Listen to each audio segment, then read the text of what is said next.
Davis, the last time we spoke to you, the emotions were still high at the way that game ended, with the distance between it and the time to reflect now. How are you feeling about where your team is? I think, as you just rightly pointed out, the emotions are very high after that. The manner of the game, the magnitude of the game, the noise that comes around it, and then the manner in which we lost the goal in the last minute is obviously really tough to take. So it is very sore. It's a tough one to take, makes it harder because of who it's against, clearly. But one thing we can't do is change anything that's happened previously, so you need to then quickly move on. And I think the benefits of the international break was we were able to give a couple of days off, so you have a couple of days to go and reset, recharge the batteries and get all your frustration and disappointment out. And that was my message right after the game, which was, coming back in, we need to make sure that we're hitting the ground running, not feeling sorry for ourselves, making sure we can move on quickly, and seeing it as a little bit of a reset. And it was difficult because we've got so many players that go away on international duty. You're left with 8-9 players that are still here, but the training pitch has been good, the atmosphere has been positive, but as rightly to point out, is we need to make sure we start picking up points and kicking on now. When we've got an opportunity tomorrow, a difficult game at home, where hopefully we can kick on from here. How much do you like to let the players take charge when there is, a disappointment to get over, or maybe things that need to be kind of talked out a little bit about performances? I think it's a bit of everything. You need your big players and the leaders within the dressing room naturally do that anyway, and I think my staff's really important on that front as well. Coming back in, there's times when I can be disappointed, I can be frustrated, but they can't change. They need to keep doing what they're doing, don't change, keep moving forward, keep staying upbeat, making sure they're around the players, so that there's nobody feeling sorry for themselves. I've just touched on that mood quickly. Changes towards improving, changes towards getting back on the pitch and putting it right. And as I say, we've had a wee while to wait now to try and do that. But it has probably came at quite a good time in terms of off the back of a poor result, but it's one defeat in the league with an opportunity at home to try and start picking up points, and that's been the mindset of the players to make sure the big thing for me is the reaction from the last game. Is there anything that you can change about preparation, about game plan, that can give them a spark to turn what the draws into wins, defeats into draws, whatever, just to get that little bit extra to push in and start putting the points on the board on the table? Yeah, I think that's my job every week. You're always trying to get the best and the most out of every single player. I think one thing I have been demonstrating to the players is, it's not as if we're not creating chances, sometimes it's just a wee bit of confidence, whatever it looks like.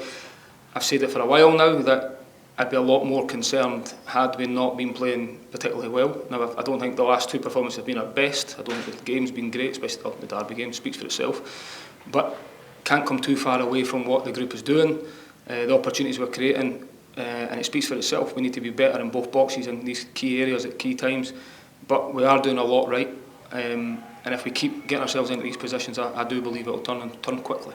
In terms, when you look at the table, you've got this mire of teams who are all going to points away from each other.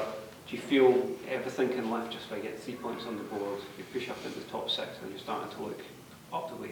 Yeah, I've actually not looked at the league since the last game, I think, but I don't think we're too many points behind, as you say. There, one win, I imagine we'd go right into the top 6, 4th, 5th, 6th. So from one result, it shows you how quickly it can change. This league's always the same. I think it's always really tight, and I expect it to be that this season. And I think, as I've just said, it is a good opportunity for us to try and get 3 points on the board, but we're going to have to be at our very best to make sure we do that. They're never easy games. Livingston are going to come and make it difficult for us. So we need to make sure that, as you've just rightly pointed out there, the performances have been good, not complete in certain situations, but if we can put it together, we'll start turning these draws into wins, and I think that's the most important thing, that players believe that as well. Did you get any players back from the Derby game? Yeah, training-wise today was really positive, numbers-wise. So we've had Joe Newell's had another few days training, which is positive for him. The only player who's technically out injured, so to speak, would be Alassane Mane. So everybody else is technically available, but even though Joe's not available for selection in terms of the work he's done, he's still well behind. A few of the international boys have returned back quite late. A few bumps and bruises within that as well, so we're just monitoring that. They've all trained today, and we'll see how they react. Miguel is trained as well, which is positive for him as well, so from his hamstring. So everybody's in a good place in terms of numbers. We just need to make sure that everybody's is fit and ready to go, and we'll judge that after they've trained today and how they recover between now and kick-off. How's Joe shaping up? Is he ready to be involved in the matchday squad yet, or is he still a wee bit off that? No, he's not ready for that yet. He's trained probably with a group for nearly a week, which is really positive. He needs to keep building that up. He has been out for a real significant period of time. I think it was December or something, the last time he actually played. So it has been a long time. Even though he's been close a few times and had little setbacks and mini setbacks, it's not as if he's always starting from right back at the start again. So he is, it won't be as required a full sort of pre-season, but he's certainly going to need a couple of weeks of full training where he's not getting looked after in terms of introducing him to as a floater and things like that. He is needing full contact and needing full intensity for a couple of weeks, I would think, before he'd be available. Is he close? Yeah, he's available as well. He's obviously his ankle swelled up again after the Dundee United game, so he's frustrating in terms of he's had a bit of stop-start in terms of his injuries, and then over the period the international breaks came at a good time for him because it's got him back on the grass. He's been training with the group, and from that point of view he's benefited from a full week of training, so he's another one that's available as well.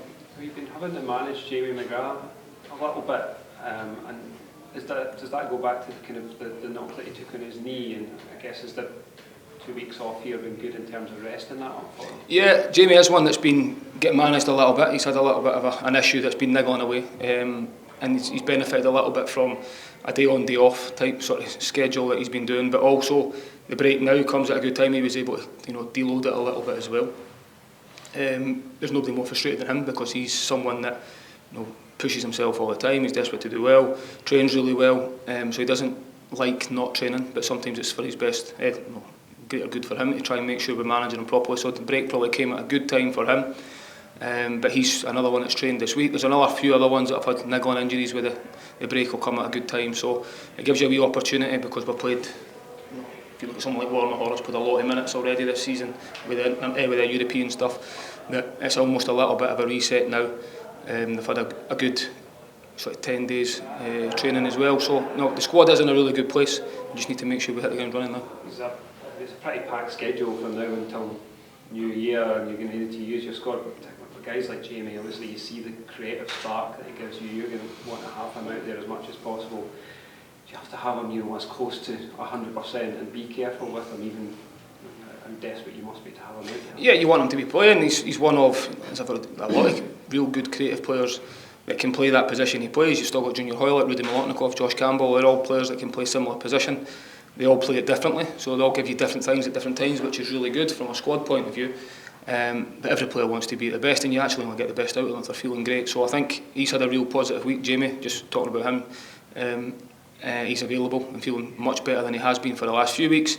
But as I've just touched on there, we've also got a lot of strength and depth at everybody. It's all about how you level of performance, to be honest. If you drop below, or I feel that we've got a better solution that gives us the best chance of winning, we've got a squad that can deal with it.